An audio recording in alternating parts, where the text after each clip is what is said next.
الحمد لله رب العالمين وصلى الله على سيدنا محمد وعلى آله وصحبه الطيبين الطاهرين اللهم علمنا ما جهلنا وذكرنا ما نسينا وزدنا علما ونعوذ بك من حال أهل النار اللهم واجعل نياتنا وأقوالنا وأفعالنا خالصة لوجهك الكريم. La louange est à Allah, le Seigneur des mondes, que Allah honore et élève davantage le rang de notre maître Muhammad sallallahu alayhi wa sallam et qu'il préserve sa communauté de ce qu'il craint pour elle. Nous demandons à Allah qu'il nous fasse apprendre ce que nous ignorons, qu'il nous fasse nous rappeler ce que nous avons oublié et qu'il nous augmente en connaissance. Et nous lui demandons de nous préserver de l'état des gens de l'enfer. Nous demandons à Allah qu'il fasse que nos intentions, nos actes et nos paroles soient accomplis sincèrement par recherche de son agrément. كنا وصلنا إلى في شرح سورة طه. هنا ذكرنا أن الرحمن على العرش استوى ليس معناه أن الله جلس على العرش. Donc nous étions arrivés à l'explication de Sourate Taha et nous avons vu que le verset 5 de Sourate Taha ne veut pas dire que Allah s'est établi sur le trône, comme le disent les mushabbiha, les assimilationnistes, ceux qui assimilent Allah à ses créatures, les mujassima, ceux qui attribuent le corps à Allah.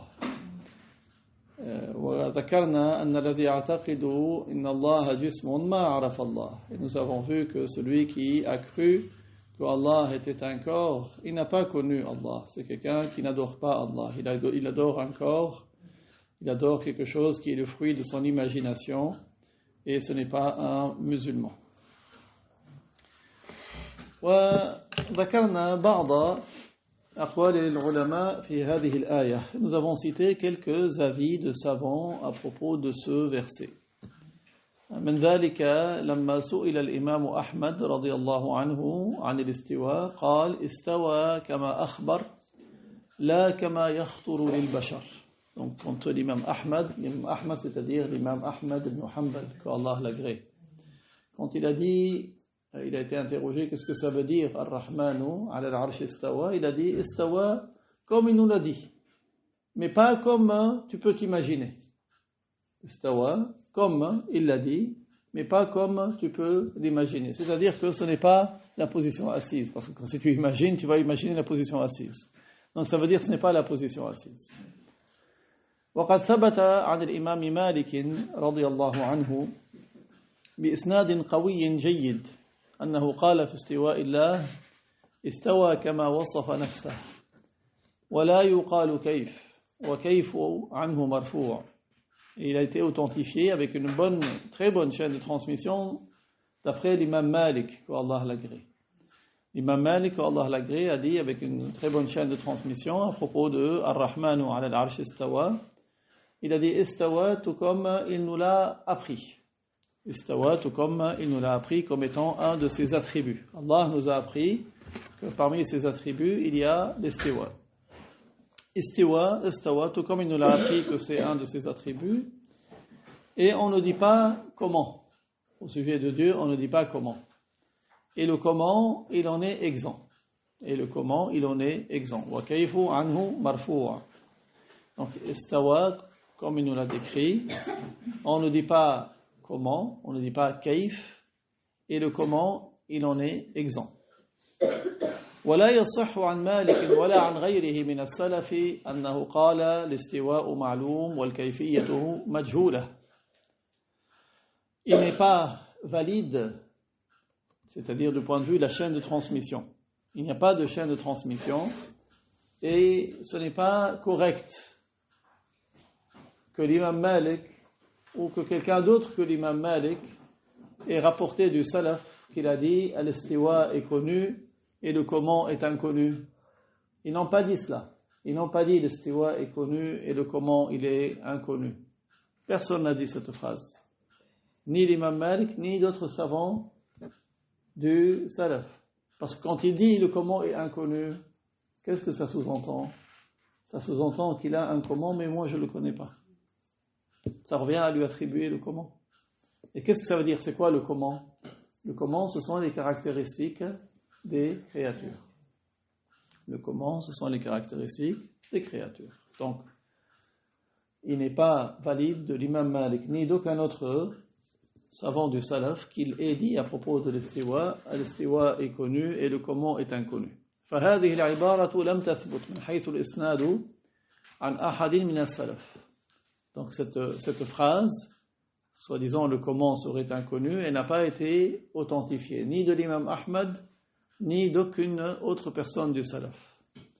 وهي موهمة معنى فاسدا. Et c'est une phrase qui suggère un sens qui est faux. موهمة معنى فاسدا. Elle suggère un sens qui est faux. ما هو المعنى الفاسد وهو أن استواء الله على العرش هو استواء له هيئة وشكل. C'est-à-dire c'est de faire, ça suggère qu'Allah il aurait un istiwa على العرش qui serait un istiwa avec un aspect et une forme. لكن نحن لا نعلمه, mais que nous on ne connaîtrait pas. C'est ça le sens de cette phrase quand ils disent le comment est inconnu. Pour cela, ce n'est pas une phrase correcte. Elle fait croire qu'Allah aurait un comment, mais que nous ignorons. وهذا خلاف مراد السلف بقولهم والكيف غير معقول. Or, ceci est complètement à l'opposé, ceci est complètement différent de ce que le salaf ont dit quand ils disent et le comment est inconcevable. Les salaf ils ont dit et le comment est inconcevable.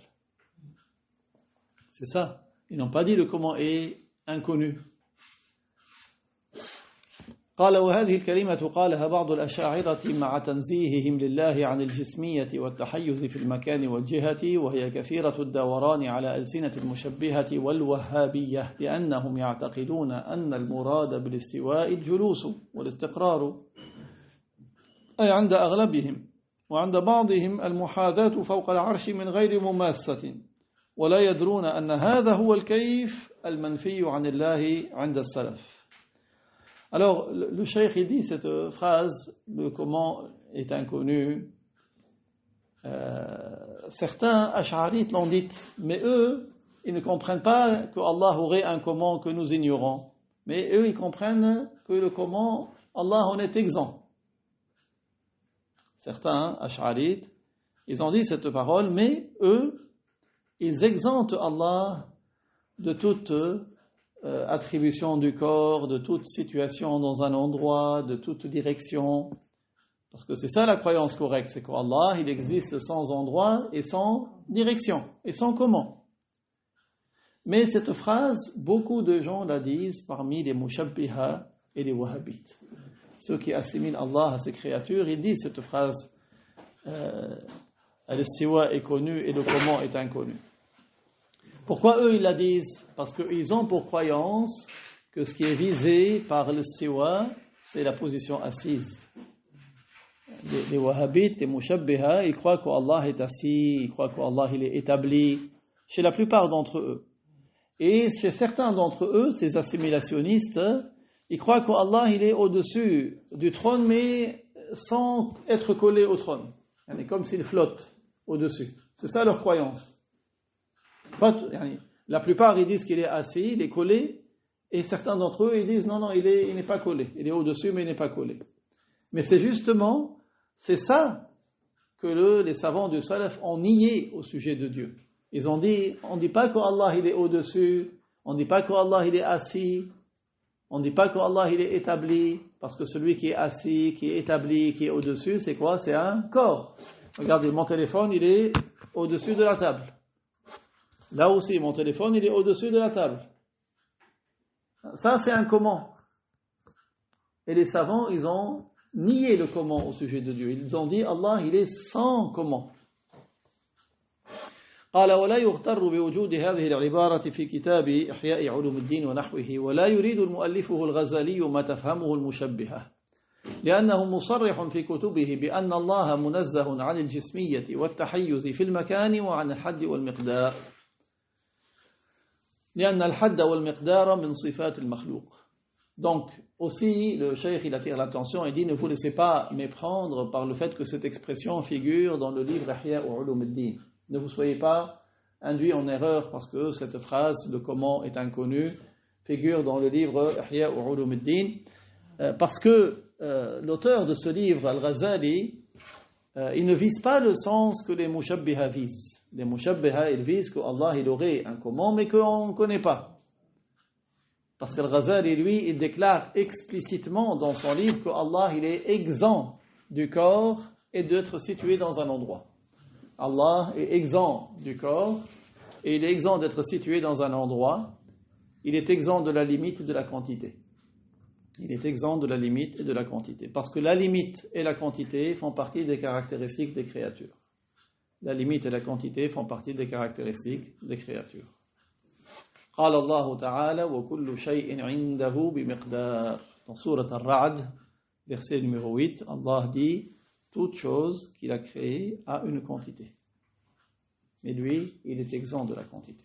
Toute chose qu'il a créée a une quantité. وكل شيء عنده بمقدار. فالتحيز في المكان والجهة من صفات الحجم والله ليس حجما. Être situé dans un endroit, dans une direction, fait partie des caractéristiques des corps. Et Allah n'est pas un corps. Être situé dans un endroit, une direction, fait partie des caractéristiques des corps. Et Allah n'est pas un corps.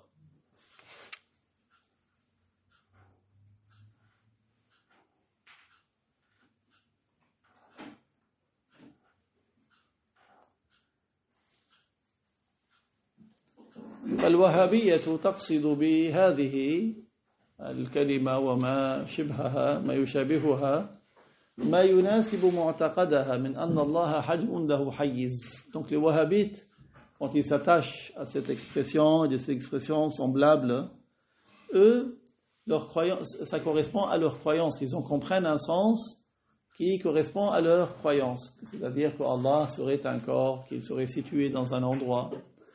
والعجب منهم كيف يقولون إن الاستواء على العرش حسي ثم يصفونه بالكون مجهولا. Ce qui est étonnant de leur part, c'est qu'ils disent que l'istiwa sur al-arsh, il est physique. Mais ils disent il est inconnu. Ils disent que c'est un istiwa physique, véritable, mais ils disent on ne sait pas comment. لعلهم يريدون هل هو قعود على شكل تربيع أم على شكل آخر. Peut-être qu'ils visent, est-ce que c'est une position assise en tailleur avec les jambes croisées ou bien les jambes pendantes, ou là une jambe pendante, une jambe croisée. C'est ça qu'ils disent quand ils disent le comment est inconnu.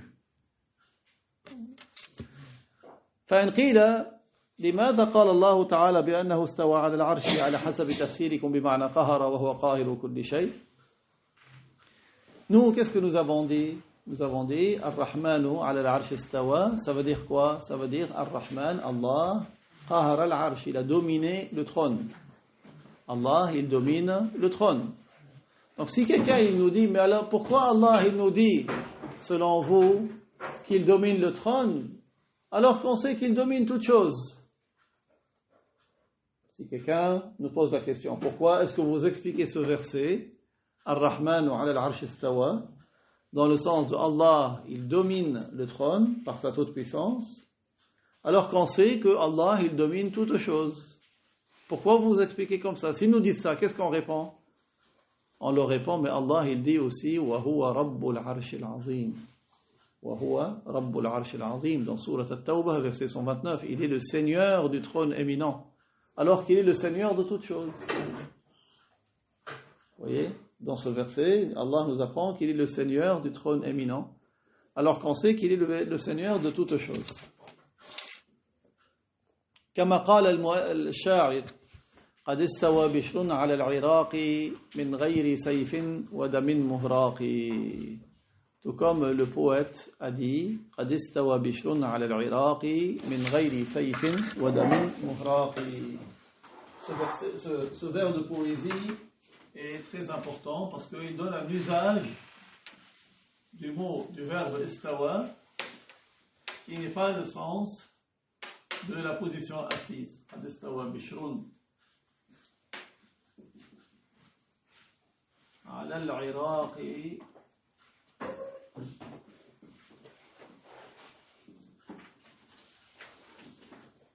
من غير سيف ودم مهراق من غير سيف ودم مهراق. Je vais l'écrire en phonétique.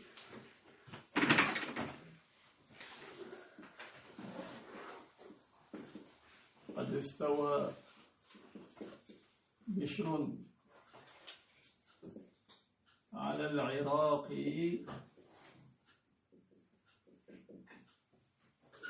من غير سيف ودم مهراق. Et là, vous avez استوى على. استوى على. Okay. Ça veut dire quoi? Ça veut dire Bishr a dominé l'Irak sans brandir d'épée ni faire couler de sang. Ça veut dire quoi, sans brandir d'épée ni faire couler de sang? Il n'a pas fait de guerre. Il a dominé l'Irak sans avoir à faire de guerre. D'accord? Donc vous avez un usage de istawa ala. قد استوى بشر على العراق من غير سيف ودم مهراق. Donc, si quelqu'un vous dit, mais comment vous dites istawa ar-Rahman ala al-Arsh istawa, ça veut dire dominer, d'où est-ce que vous avez ramené? On leur dit, dans la langue arabe, on peut utiliser istawa ala dans le sens de la domination. Et vous dites, voilà, ça c'est un exemple. C'est un exemple de poète qui a utilisé istawa ala avec le sens de la domination. Qu'est-ce que ça veut dire? Ça veut dire que Bishr, il a dominé l'Irak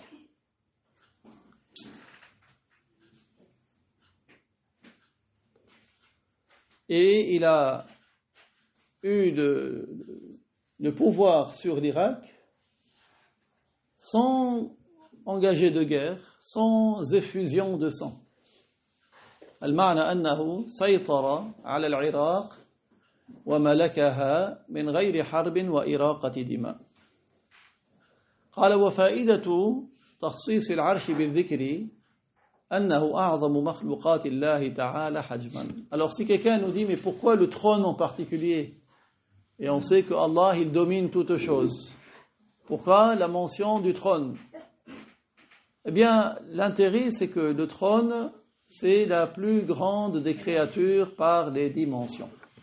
Le trône, c'est la plus grande des créatures par les dimensions. Allah, il est tout puissant à créer plus grand que le trône. Mais il a fait que le trône soit la plus grande des créatures par les dimensions. Dans un hadith, le prophète, il a dit, les 7 cieux, regardez les cieux, c'est immense. Les 7 cieux, sans par rapport au kursi. Le kursi, c'est comme un repose-pied. Le kursi, c'est un corps comme un repose-pied. Donc tous les cieux, par rapport au kursi et au repose-pied, c'est comme un anneau, comme une bague, par rapport à un désert. Prenez le désert en Afrique, qui représente une bague par rapport à tout ce désert. C'est infinitésimal, c'est tout petit. Et Al-Kursi, qui est un repose-pied, par rapport au trône, Al-Arsh, il est également comme un anneau par rapport à une terre déserte. Un anneau dans une terre déserte. Le rapport, c'est le même. Vous déduisez quelle immensité qu'est le trône. Et le trône, c'est quoi? C'est le toit du paradis.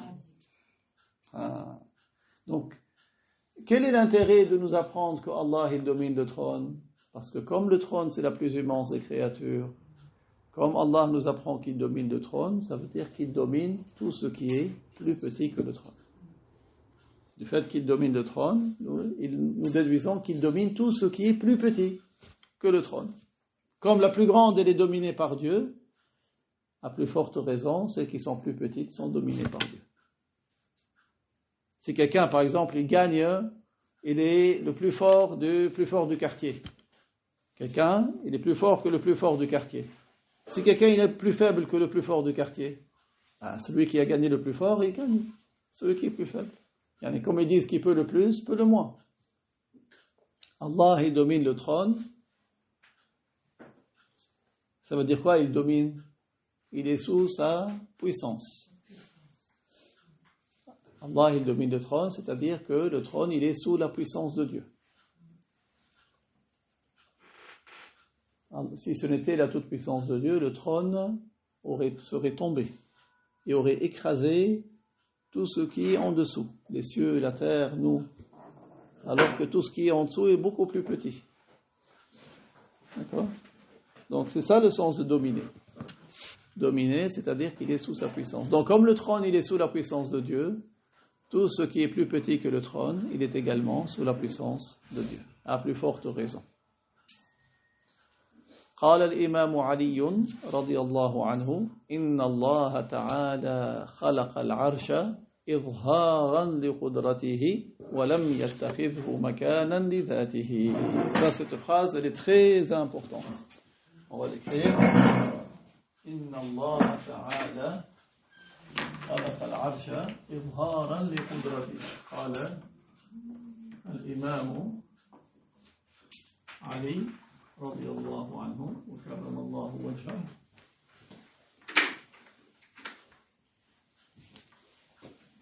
إن الله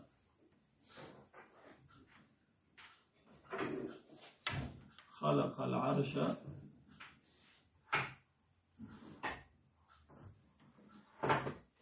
إظهارا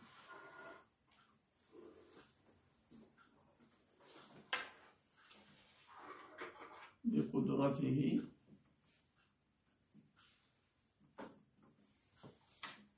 ولم يتخذه مكانا لذاته.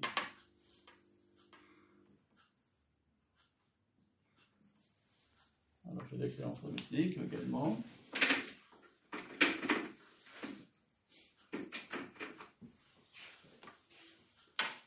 قال الإمام علي. C'est qui l'imam Ali? C'est le cousin du prophète. C'est le père de Hassan al-Hussein. C'est le gendre du prophète, puisqu'il est le mari de la fille du prophète, qui s'appelle Fatima al-Zahra. Et le plus savant des compagnons. Et quoi d'autre? Le fils de son oncle. Oui, c'est le fils de son oncle paternel Abu Talib. Quoi d'autre? Le quatrième voilà, c'est ce que j'attendais. C'est le quatrième calife. إن الله خلق العرش إظهارا بقدرته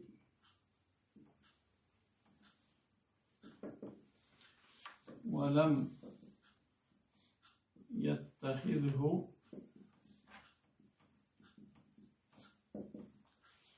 مكانا لذاته.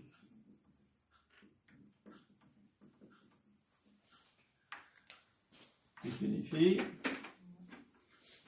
donc l'imam Ali a dit,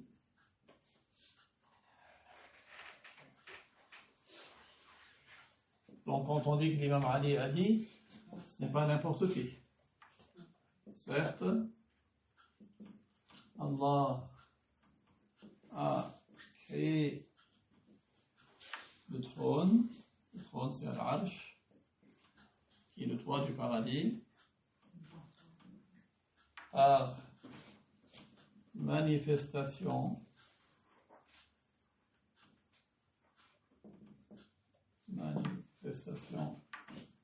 de sa puissance et ne se lève pas.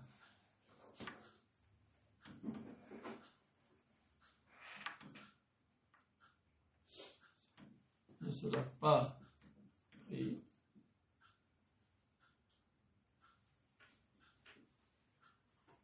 Ne se l'a pris comme endroit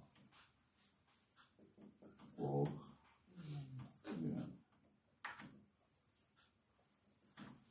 c'est-à-dire que ce n'est pas un endroit pour Dieu, parce que Dieu il existe sans endroit. Donc pourquoi la création du trône? C'est une manifestation de la puissance de Dieu. Les anges qui sont très très nombreux, les anges sont très très forts. Les anges, l'un d'entre eux, il peut aller jusqu'au 7e ciel et revenir très rapidement, alors que ce sont des distances très grandes. Quand ils voient l'immensité du trône, leur crainte de Dieu augmente. Allah a créé le trône en tant que manifestation de sa puissance, en tant qu'illustration de sa puissance, en tant que preuve de sa puissance. Et il n'a pas pris le trône comme endroit. Il n'a pas pris le trône comme endroit, parce que il existe sans endroit. Les endroits ne sont pas de toute éternité. Les endroits sont créés. Allah les a créés. Et avant la création des endroits, Allah il existe sans endroit. Et après la création des endroits, Allah il ne change pas. Et tout comme avant la création des endroits, Allah existe sans endroit, après la création des endroits, Allah il est toujours sans endroit. Et même si on lève les mains vers le ciel pour faire des du'as, des invocations, ça ne veut pas dire qu'Allah il est au ciel. Quand on dit la ilaha illallah et on dirige le doigt vers le ciel, ça ne veut pas dire qu'Allah il est dans le ciel. Ça veut dire qu'Allah il a un haut degré. Quand on fait des du'as, parce que les invocations, quand on fait des du'as, on se dirige vers le ciel. Tout comme quand on fait la prière, on se dirige vers la Kaaba. Quand on fait la prière, on se dirige vers la Kaaba. Ça ne veut pas dire qu'Allah il est dans la Kaaba. Et quand on se dirige vers le ciel pour les invocations, ça ne veut pas dire qu'Allah il est dans le ciel. Mais Allah il est sans endroit et sans comment. Ça ne veut pas dire qu'il est partout. Non. Il est sans endroit. Les endroits ne le concernent pas.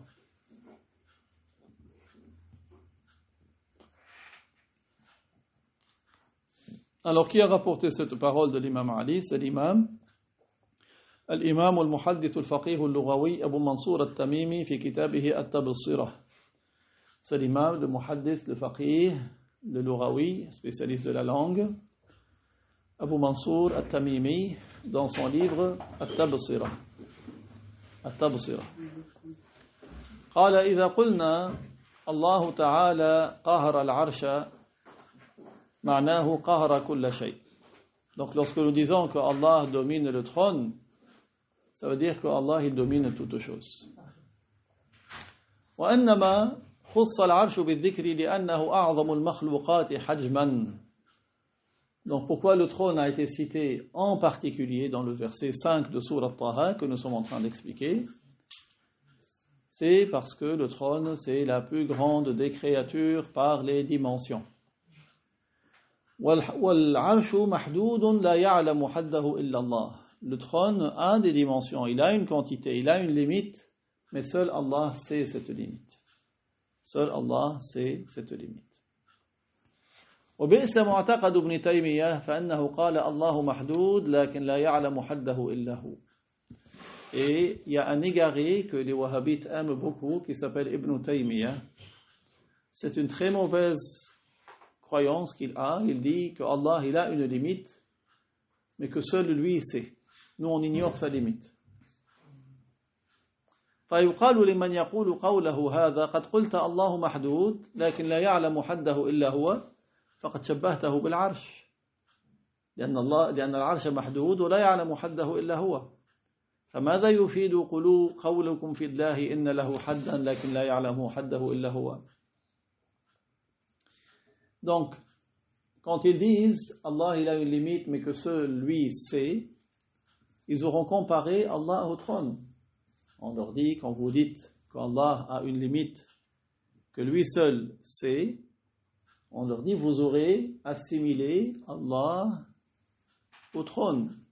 Pourquoi ils auront assimilé Allah au trône? Parce que le trône, il a une limite que seul Allah sait. Donc ils ont comparé Allah au trône. Ils ont dit qu'Allah il est comme le trône, puisque les deux ont une limite que seul Allah sait.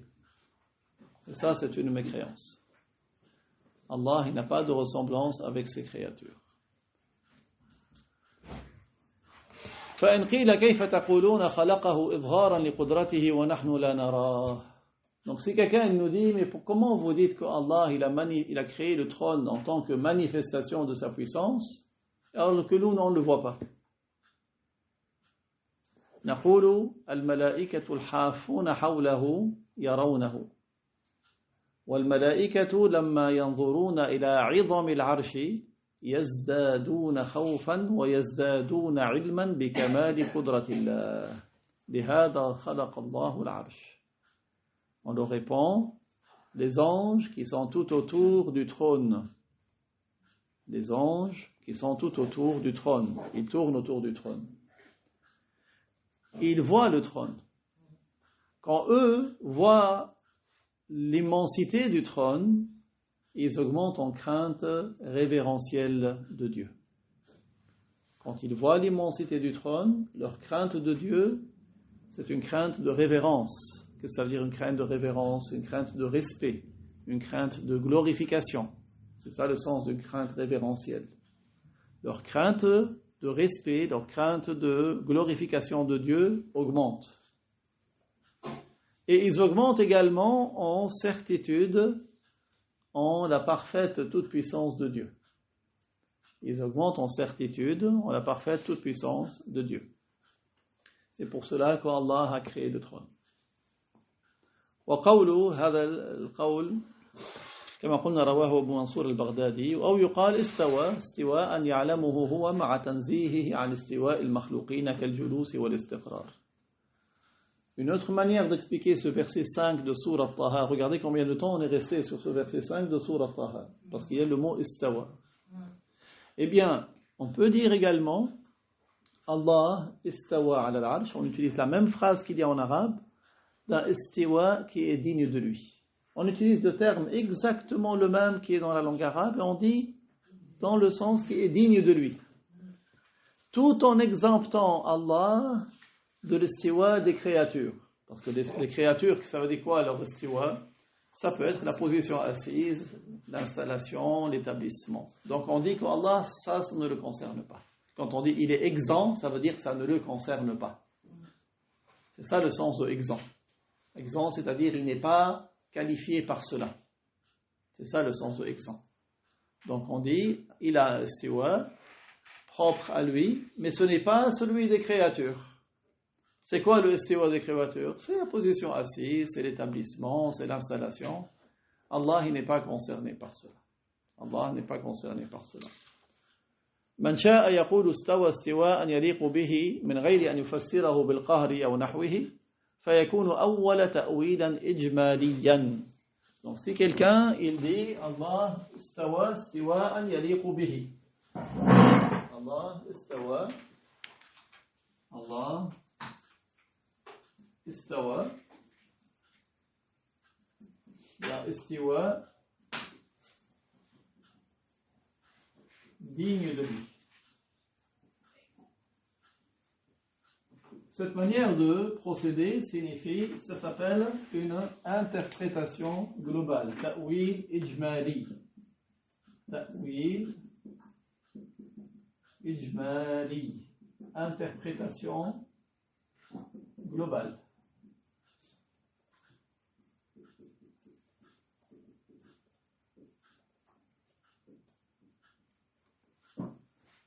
Ça veut dire quoi? Ça veut dire on ne précise pas un sens pour l'istiwa. On dit c'est un istiwa digne de lui. On reprend le même mot exactement qu'il y a dans le Coran. Parce que si tu vas donner un autre sens, ça veut dire que tu vas interpréter. Si tu utilises un autre mot, tu auras interprété. D'une interprétation qui s'appelle détaillée. Et quand tu dis Allah istawa ay qahara. C'est-à-dire il a dominé. C'est-à-dire il domine le trône.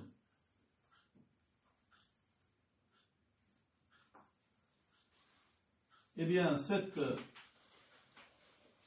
manière s'appelle ta'wil tafsili. Ta'wil tafsili. Interprétation détaillée.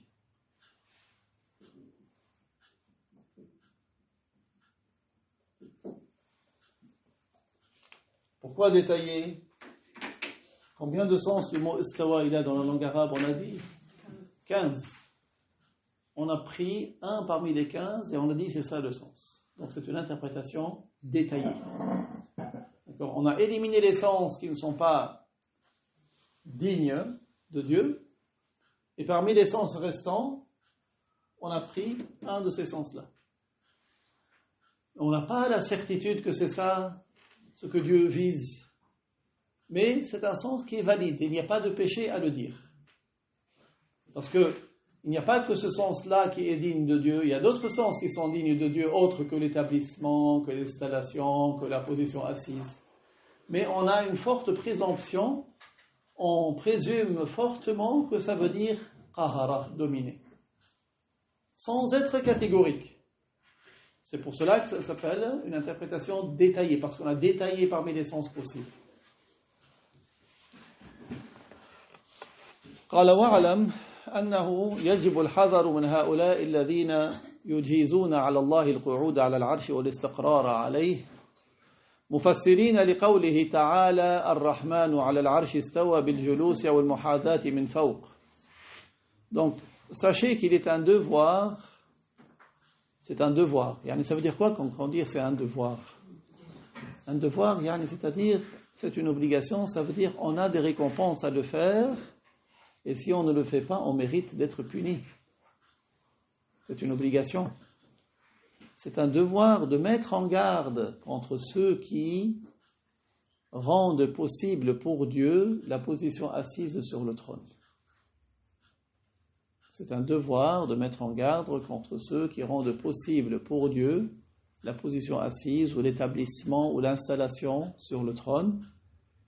En expliquant la parole de Allah, Ar-Rahmanu ala al-Arsh istawa, par la position assise, ou l'établissement, ou la proximité. Certains d'entre eux ils disent non, il n'est pas assis collé, il est au-dessus, comme s'il était en lévitation, comme s'il flotte au-dessus. C'est comme ça ils disent. À ce point-là, regardez la gravité de leur croyance. Ça, ce n'est pas la croyance des musulmans. Les musulmans, ce n'est pas cela la croyance des musulmans. Les musulmans, leur croyance, c'est qu'Allah, il est sans endroit et sans comment. Allah, il n'est pas encore assis sur le trône. Allah n'est pas encore assis sur le trône. هؤلاء هم الوهابية وقبلهم أناس كانوا يعتقدون ذلك ففسروا الآية بالجلوس. Donc ça, c'est la croyance des wahhabites. C'est une nouvelle religion qui date d'environ 3 siècles. Et avant eux, il y avait d'autres qui ont expliqué l'istiwa par la position assise. Ils ont dit Allahu Ta'ala qa'id. Ils ont dit qu'Allah il est assis sur le trône. Ha'ula'i yajibu al-hadaru minhum. C'est un devoir de se méfier d'eux. C'est un devoir de prendre garde, de ne pas les suivre. ومدعين أنه لا يعقل موجود إلا في مكان وحجتهم داحضة. Parce qu'ils sont partis d'une thèse, ils sont partis d'une proposition qui est complètement fausse. Qu'est-ce qu'ils ont dit? Ils ont dit tout ce qui existe est forcément dans un endroit. Ils ont dit on ne peut pas concevoir quelque chose sans qu'elle soit dans un endroit. Et ça c'est faux. Ça c'est faux. Ça c'est pour la créature, pas pour le créateur. Ils ont fait l'analogie entre le créateur et la créature. La créature, oui, elle est dans un endroit. Mais Allah subhanahu wa ta'ala, il est sans endroit. Al-Wahhabiyyah yaqulun كيف يكون موجود بلا مكان والموجود لابد له المكان إذن الله له مكان وهذه حجة داحضة باطلة. Qu'est-ce qu'ils disent les Wahhabites? Ils disent comment est-ce qu'il existe et qu'il n'a pas d'endroit? Ils ont dit tout ce qui existe est forcément dans un endroit. Ils ont dit Allah il existe donc il est dans un endroit. Mais ça c'est une argumentation qui est complètement fausse. Elle ne tient pas. C'est une argumentation complètement fausse. لأنه ليس من شرط الوجود التحيز في المكان. Comment on leur répond? On leur dit ce n'est pas une condition pour l'existence que d'être dans un endroit. Ce n'est pas une condition pour l'existence que d'être dans un endroit. نقول لهم أليس الله كان موجودا قبل المكان والزمان وكل ما سواه بشهادة حديث كان الله ولم يكن شيء غيره. On leur dit, n'est-ce pas que Allah, il existe avant l'existence des endroits, avant l'existence du temps, avant tout autre que cela. On leur dit, n'est-ce pas, qu'Allah existe avant l'existence du temps, avant l'existence de l'endroit et avant l'existence de tout autre que lui. Allah كان موجودا قبل خلق المكان وقبل خلق الزمان كان موجودا قبل كل شيء بشهادة حديث كان الله ولم يكن شيء غيره. Preuve en est le hadith. Apprenez-le ce hadith. كان الله ولم يكن شيء غيره. قال رسول الله صلى الله عليه وسلم قال رسول الله صلى الله عليه وسلم صلى الله عليه وسلم كان الله ولم يكن شيء غيره. Al-Hadith. Donc ça veut dire quoi? On va écrire en translitéré. Apprenez-le en arabe et explication, les deux. قال رسول الله صلى الله عليه وسلم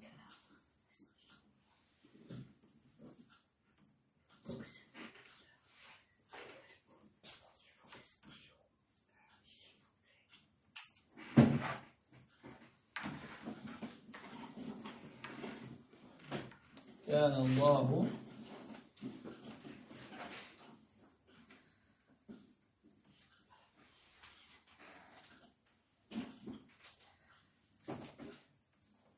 ولم يكن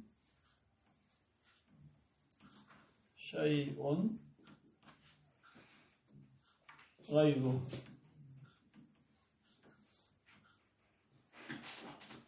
Ce qui signifie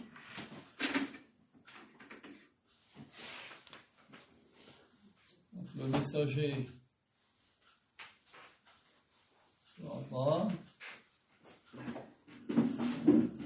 que Dieu l'honore et l'élève davantage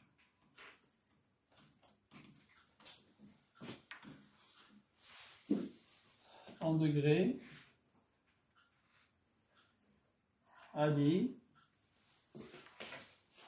ce qui signifie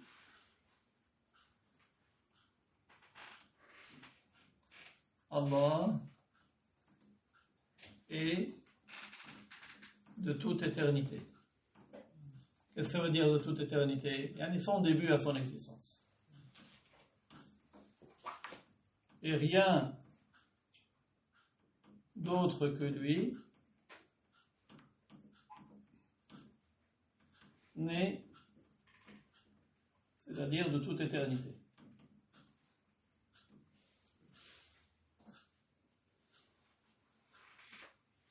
Ça, ce sont des paroles qu'on enseigne même à nos enfants.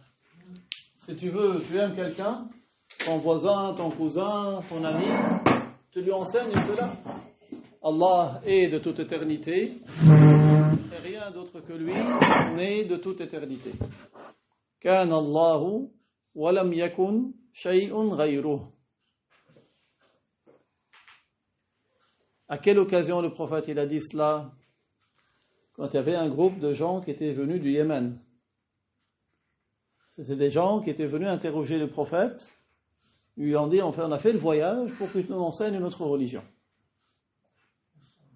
Et on voudrait que tu nous enseignes, parle-nous ce monde, comment il a commencé. Qu'est-ce que le prophète il a dit, alayhi salatu wassalam? Il a répondu par ce qui est plus important que la question qu'ils lui ont posée. Eux, ils voulaient quoi? Qu'est-ce qui a commencé dans ce monde? Qu'est-ce qui est la première des créatures? Le prophète, il a fait une introduction sur une information encore plus importante.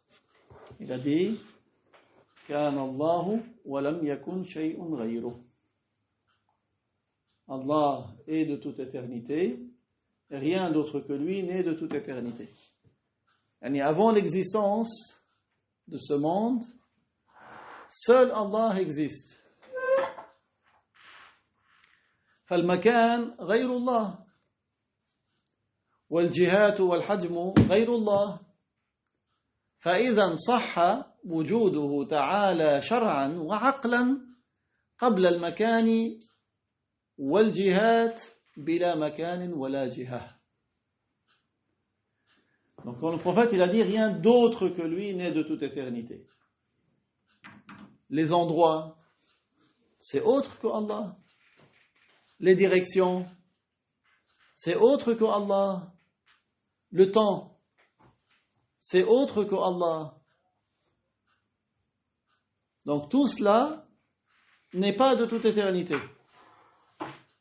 Ça veut dire que de toute éternité, Allah il existe sans tout cela. De toute éternité, Allah existe sans les endroits, sans les directions, sans le temps. Et comme il ne change pas, après la création des endroits, des directions, du temps, il est toujours sans endroit, ni direction, ni temps. Ce hadith a été rapporté par Al-Bukhari, par Ibn al-Jarud, par Al-Bayhaqi. Plusieurs l'ont rapporté. Après, le prophète leur a parlé, leur a expliqué, la première des créatures, c'est l'eau. Et après, il a créé le trône. D'accord ? Mais il leur a donné cette introduction qui est très importante. Elle est plus importante que la question à laquelle ils étaient venus chercher une réponse. C'est quelle est la première des créatures. Okay? Donc, كَانَ اللَّهُ وَلَمْ يَكُنْ شَيْءٌ غَيْرُهُ. Apprenez-le ce hadith. Rapporté par Al-Bukhari, par Al-Bayhaqi, par Ibn al-Jarud et d'autres. Donc, comme l'endroit, c'est autre que Allah. Les directions, c'est autre que Allah. Les corps, c'est autre que Allah. Donc, il est valide qu'il existe, selon la loi et selon la raison, avant les endroits, avant les directions, sans endroit ni direction. Il est valide, selon la loi et selon la raison, que Allah existe sans les endroits et sans les directions. فكيف يستحيل على زعم هؤلاء وجوده تعالى بلا مكان بعد خلق المكان والجهات. Donc si avant la création des endroits, avant la création des directions, Allah il existe sans endroit ni direction, comment selon ces gens-là, les wahhabites et leurs consorts, comment serait-il impossible que Dieu existe sans endroit et direction après leur création? Comme avant leur création, il existe sans endroit ni direction, après leur création, il ne change pas. Il est sans endroit ni direction. Leur problème, vous savez, c'est quoi leur problème? C'est qu'ils ont comparé le créateur à la créature. Yani, tout ce qu'ils imaginent pour la créature, ils ont imaginé pour le créateur. C'est ça leur problème. Le musulman, c'est celui qui sait qu'il ne faut pas comparer les deux. Il ne faut pas comparer Dieu et la créature. C'est ça l'islam, c'est ça la croyance, c'est ça le tawhid. C'est de faire l'absolue différence entre le créateur et la créature. Les chrétiens, c'est la même chose. Ils ont comparé le créateur et la créature. Ils sont emmêlés les pinceaux. Ils ont attribué à la créature des attributs de créateur et au créateur des attributs de créature. Ils ne savent plus comment s'en sortir. Ils ont dit, il est le Dieu, il est le Fils de Dieu. C'est quoi ça? Il est notre Père, il est aux cieux. C'est ce qu'ils disent. Ça, c'est une religion. Ça, c'est une croyance. C'est comme ceux qui adorent des statues ou comme adorent le soleil. La croyance correcte, c'est que Dieu n'a pas de ressemblance avec ses créatures. Parce que celui qui a un fils, il a des parties. Et celui qui a des parties, il est composé. Celui qui est composé, il a besoin de qui l'a composé. Il n'a pas été révélé qu'on pouvait appeler Dieu Père ou Fils. Il n'a pas été révélé. Ce n'est pas autorisé. Au contraire, dans le hadith, le prophète, alayhi salatu wassalam, il a dit dans le hadith Qudsi, que l'être humain, donc c'est un hadith Qudsi, ça veut dire quoi un hadith Qudsi? C'est un hadith dans lequel le prophète, il dit, Dieu dit. D'accord? Donc Dieu dit, l'être humain m'a insulté et il n'a pas à m'insulter. Et qu'est-ce que l'insulte que l'être humain a portée à Dieu? Il a dit, c'est qu'il m'a insulté en m'attribuant le Fils. Ça, c'est une insulte, ce n'est pas une glorification de Dieu. Attribuer à Dieu le Fils, c'est une insulte.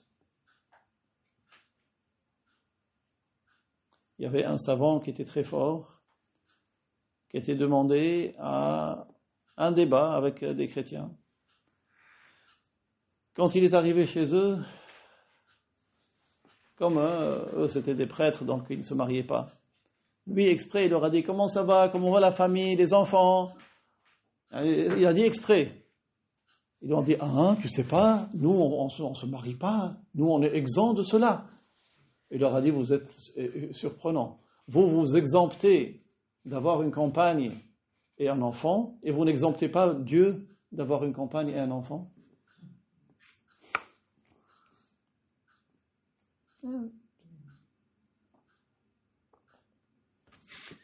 قالوا ها مصيبة هؤلاء أنهم قاسوا الخالق على المخلوق. Donc le grand problème de ces gens-là, c'est qu'ils ont fait une analogie entre le créateur et la créature. قالوا كما لا يعقل وجود إنسان أو ملك أو غير ذلك من الأجسام بلا مكان يستحيل وجود الله بلا مكان فهلكوا. Qu'est-ce qu'ils ont fait? Ils ont fait une fausse analogie entre le créateur et la créature. Ils ont dit, tout comme on ne conçoit pas l'existence d'un être humain ou d'un ange ou autre corps sans endroit, ils ont dit alors c'est impossible que Dieu soit sans endroit. Et c'est ça qui les a menés à leur perte. C'est ça qui les a menés à leur perte. C'est cette analogie-là qui n'est pas correcte. Ils ont dit que forcément Dieu est dans un endroit alors que c'est faux. Donc quand nous disons qu'Allah il est sans comment, c'est-à-dire que Allah Ta'ala n'a pas les caractéristiques des créatures. لما نقول أن الله منزه عن الكيف بلا كيف أي معناه لا يوصف بصفات المخلوقات.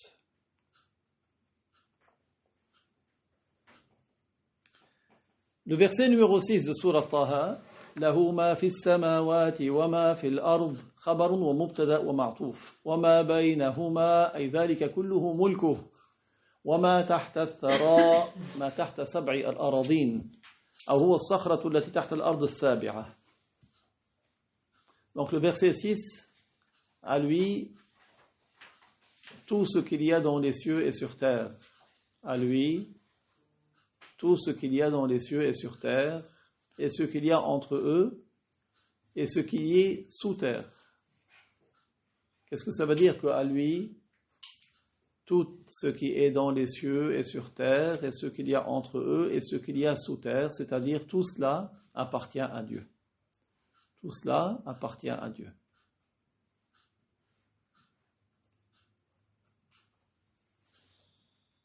Ce qu'il y a dans les cieux appartient à Dieu. Ce qu'il y a sur terre appartient à Dieu. Ce qu'il y a entre les cieux et la terre appartient à Dieu. Ce qu'il y a en dessous de la terre, que ce soit cette terre ou bien les 6 autres terres, tout cela appartient à Dieu. Tout cela appartient à Dieu. Et il fait de ce qui lui appartient ce qu'il veut. Nous n'avons pas à dire pourquoi Dieu fait mourir des gens innocents, Pourquoi Dieu fait qu'il y ait des épidémies, des guerres? On dit, Dieu, il fait ce qu'il veut. Et il n'y a pas une seule chose qui a lieu dans ce monde, même le frémissement d'une feuille, ou le battement des ailes d'un papillon, ou une fourmi sous terre, sans que ce soit par la volonté de Dieu, par la puissance de Dieu. Et il fait ce qu'il veut de ce qui lui appartient. Allah fait que les gros poissons mangent les petits poissons. Allah il fait que des lions s'attaquent à des antilopes. Il fait que des rapaces ou des hyènes vont dévorer des charognes. Il fait ce qu'il veut. Il fait ce qu'il veut. وَإِن تَجْهَرْ بِالْقَوْلِ أي ترفع صوتك فإنه يعلم السر أي ما أسررته إلى غيرك وأخفى منه وهو ما أخطرته ببالك أو ما أسررته في نفسك وما ستسره فيها. Donc le verset numéro 7, que tu lèves la voix, si tu lèves la voix, c'est-à-dire si tu dis quelque chose à voix haute. Si tu dis quelque chose à voix haute. Comment? Là, je suis en train de parler à haute voix, n'est-ce pas? Vous m'entendez? 5 sur 5. Hein? Donc que tu lèves la voix, Allah, il sait ce que tu dis même à voix basse à autrui. Si tu dis quelque chose à voix haute, ou même si tu dis quelque chose à voix basse à quelqu'un d'autre, parfois si je veux parler à voix basse à quelqu'un à côté de moi, celui qui est un peu loin, il ne m'entend pas. Allah, il sait ce que je dis à voix basse. Et même ce qui est encore plus discret que ce qui est dit à voix basse. Dans le verset, et même ce qui est plus discret. C'est quoi qui est plus discret? C'est par exemple ce qui passe à l'esprit. Ou ce que tu as dans ton cœur. Ça, même celui à côté de toi, il ne peut pas savoir ce qu'il y a dans ton cœur. Même ce qui est encore plus discret que ce que tu dis à voix basse. Rien n'échappe à la science de Dieu. Rien n'échappe à la science de Dieu. Dieu sait absolument tout. Le verset numéro 8. Allahu la ilaha illahu lahul asma'ul husna. Allah, il n'est de Dieu que lui. Il a les noms qui indiquent la perfection. Allah, c'est le plus beau mot de la langue arabe. Le mot Allah, c'est le mot le plus beau de la langue arabe. Allah, il n'est de Dieu que lui. Il a les noms qui indiquent la perfection. Il a les noms qui indiquent la perfection. أي هو واحد بذاته وإن افترقت عبارات صفاته ردا لقولهم إنك تدعو آلهة حين سمعوا أسماءه تعالى والحسنى تأنيث الأحسن الحسنى معناه التي تدل على الكمال. Donc ça veut dire quoi? Il n'est de Dieu que lui, c'est-à-dire Allah est unique par son être. Allah est unique par son être. Même si ses noms ou ses attributs sont plusieurs. On dit que Allah il est As-Sami', il est Al-Basir. Donc il a plusieurs noms, plusieurs attributs, mais son être est unique. Parce que quand ils ont entendu les noms de Dieu, des associateurs lui ont dit « Mais tu adores plusieurs divinités. » Non, Allah il a plusieurs noms, mais il est un être unique. N'est-ce pas que dans le verset 11 de Sourate Ash-Shura, Allah dit « Laysa kamithlihi shay, wa huwa as-sami'ul basir. » Absolument rien n'est tel que lui, et il est celui qui entend et qui voit. As-Sami', celui qui entend. Al-Basir, celui qui voit. Donc vous voyez, il a plusieurs noms, mais son être est unique. D'accord? Donc, Allahu la ilaha illahu, Allah il n'est de Dieu que lui. Lahul asma'ul husna, il a les noms qui indiquent la perfection. Les noms de Allah indiquent la perfection. Qu'est-ce que ça veut dire que ces noms indiquent la perfection? C'est-à-dire qu'il n'y a pas de défaut dans ces noms. Les noms de Allah n'indiquent pas de défaut, ne comportent pas de défaut. Les noms de Allah sont des noms qui indiquent la perfection. On dit qu'Allah, il a l'attribut de la vue, c'est une perfection pour lui. Il a l'attribut de l'ouïe, c'est une perfection pour lui. Il n'a pas de nom qui indique une imperfection. C'est pour cela que les savants, ils ont dit « Ah, ce n'est pas un nom de Dieu ». Certains ils se prétendent suivre des tariqs as-soufis. Au lieu d'évoquer Allah correctement, au lieu de dire Allah, Allah, ils disent Ah, Ah, Ah. Ils disent que ça c'est un nom de Dieu. Ça c'est un nom qui n'indique pas la perfection. C'est un nom qui indique un défaut. Parce que Ah, c'est quoi Ah? C'est quand quelqu'un il a mal. Allah il n'a pas parmi ces noms ce qui indique une imperfection. D'accord? Donc Allah Ta'ala n'a pas de nom qui indique l'imperfection. Tous les noms de Allah indiquent la perfection. Inch'Allah, on étudie un ou deux hadiths avant de finir.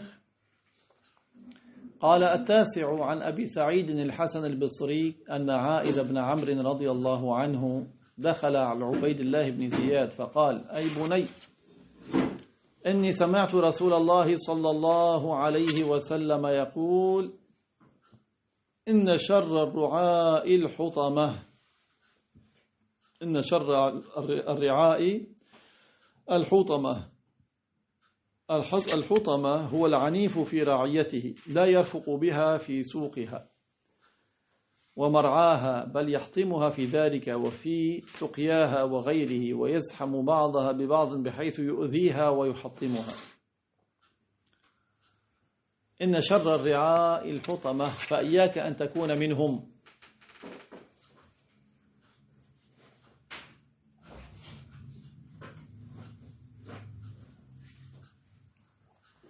Dans le hadith 192 de Riyad al-Salihin, c'est le 9e dans ce chapitre, d'après Abu Sa'id al-Hassan al-Basri, Aïd, fils de Amr, que Dieu l'agrée, est parti visiter Ubaydullah, fils de Ziyad. Et il lui a dit, mon fils, donc quand il dit mon fils, c'est-à-dire parce qu'il est plus jeune que lui, il lui a dit, mon fils, j'ai entendu le messager de Allah sallallahu alayhi wa sallam dire ce qui signifie les plus mauvais bergers sont les plus violents. Les plus mauvais bergers, ce sont ceux qui sont violents. Alors, garde-toi d'en faire partie. C'est quoi les bergers qui sont violents? Ce sont ceux qui font qu'ils n'emmènent pas leur troupeau.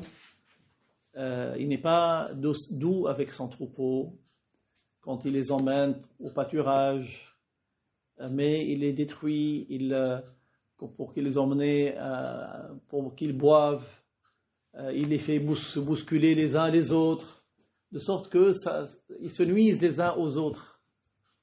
Donc bien sûr, vous avez compris, c'est une métaphore par rapport à quelqu'un qui est responsable d'autres personnes. Le plus mauvais des bergers, c'est celui qui est le plus violent.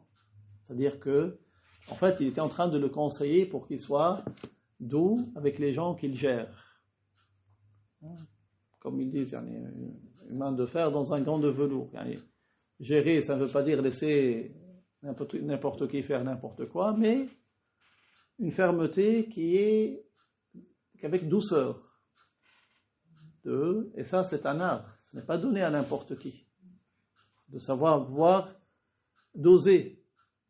Comme quelqu'un qui a des enfants, s'il dit voilà je vais être doux, ils vont me mettre la maison en sens dessus-dessous. S'il va sévir, ils vont être traumatisés. Donc il faut qu'il trouve un juste milieu. Il faut qu'il sache comment. Et ça c'est comme le berger qui va laisser des moutons brouter, boire, mais sans qu'ils se dispersent dans la nature. Après il rentre, il n'y a plus de moutons.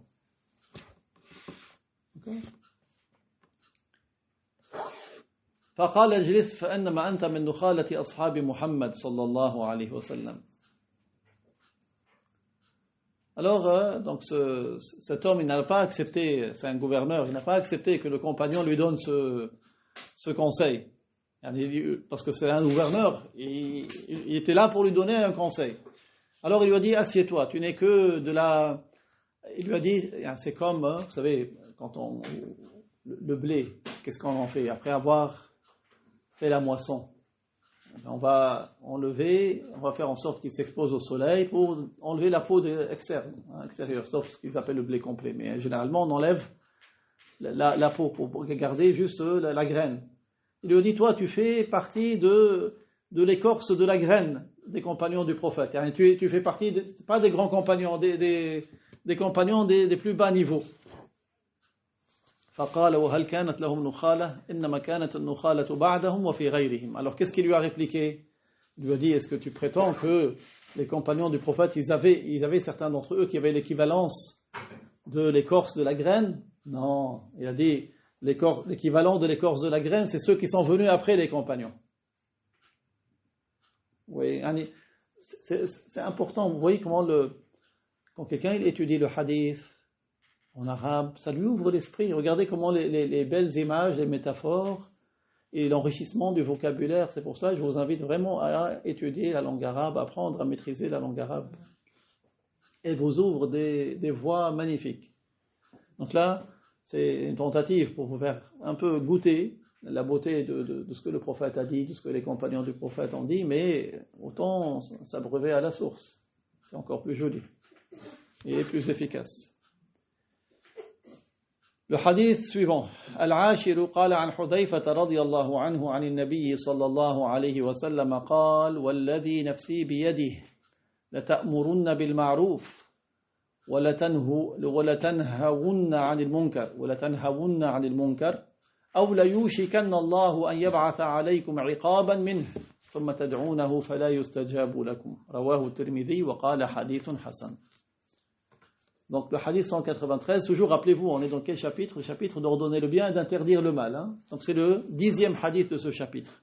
Et c'est le 193e du livre. D'après le compagnon Hudhayfa ibn al-Yaman, que Dieu l'agrée, il rapporte que le prophète sallallahu alayhi wa sallam a dit ce qui signifie par celui qui détient mon âme par sa toute puissance. Par celui qui détient mon âme par sa toute puissance. Donc il a juré par Dieu. Ici, attention, dans le hadith, il y a biyadihi, ça ne veut pas dire par sa main. On ne dit pas qu'Allah il a une main, ni un pied. Dans la langue arabe, on peut utiliser des expressions qui ont plusieurs sens. Et ce n'est pas à nous de jouer avec ça, ce n'est pas à nous de composer des expressions qui ne sont pas explicites au sujet de Dieu. Mais quand il s'agit de textes révélés, Allah Ta'ala fait que dans certains versets, certains hadiths, il y a des mots qui ont plusieurs sens, et c'est une épreuve pour que ceux qui les expliquent correctement gagnent, et ceux qui les expliquent de manière fausse perdent. Donc ici, biyadihi, ça ne veut pas dire par sa main, mais ça veut dire par sa puissance. Le mot yad fait référence à la puissance. Donc le hadith du prophète alayhi salatu wassalam, qui signifie par celui qui détient mon âme par sa toute puissance, vous allez ordonner le bien et interdire ce qui est blâmable. C'est un devoir. Vous devez ordonner le bien et interdire ce qui est blâmable.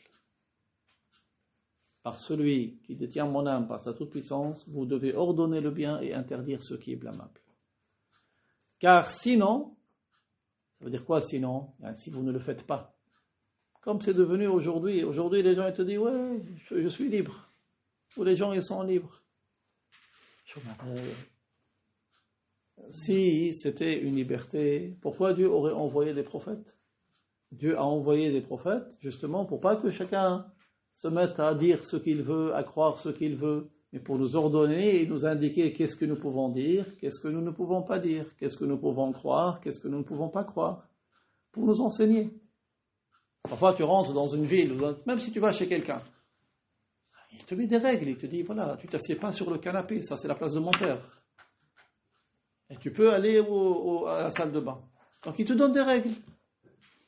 Tu ne vas pas dire non, moi je suis libre, moi, je vais m'asseoir sur le canapé. Non, mais tu es chez lui. Là, Dieu nous a créés. Il nous a fixé des règles. Comment nous avons connu ces règles? Par l'intermédiaire du prophète. Donc c'est pour cela. Donc, quand tu rentres dans un pays, si tu vois le feu rouge, tu mets l'accélérateur. et au feu vert, tu t'arrêtes. Ça va être chaud. Si de l'autre côté, il y a un feu vert, et toi, tu accélères, c'est très dangereux. Donc, il faut connaître les règles. Tu ne vas pas dire, non, je suis libre. Pour moi, rouge, c'est jeu, il faut que j'accélère. C'est pas comme ça.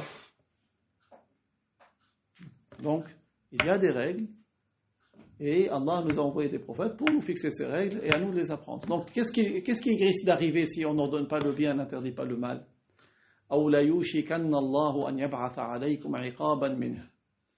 Si vous ne le faites pas, si vous n'ordonnez pas le bien, vous n'interdisez pas le mal, vous risquez de subir un châtiment de la part de Dieu. Un châtiment qui s'abattra sur vous. Et comment on voit aujourd'hui? Regardez comment les gens subissent des injustices et personne ne dit rien du tout. Parce qu'on n'ordonne pas le bien et n'interdit pas le mal. Et vous risquez de subir un châtiment qui s'abat sur vous, et vous allez invoquer, mais vous ne serez pas exaucé. Vous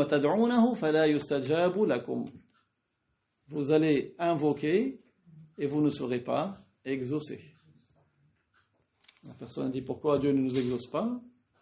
Il faut savoir pourquoi. Parce que vous n'ordonnez pas le bien, vous n'interdisez pas le mal. Que Allah Ta'ala nous aide à ordonner le bien, interdire le mal. Et le plus grand bien, c'est quoi? C'est la croyance de l'islam. C'est pour cela que c'est très important d'enseigner cette croyance. Ça, c'est au titre d'ordonner le bien et d'interdire le mal. Le fait que nous enseignons cette croyance, c'est pour ordonner le bien et interdire le mal. Donc, que Dieu agrée de nous cet acte, et que Allah Ta'ala nous renforce pour continuer à ordonner le bien, interdire le mal en enseignant la croyance des musulmans. Et ça, c'est la tâche des prophètes. Les prophètes, Allah les a envoyés pour enseigner cette croyance.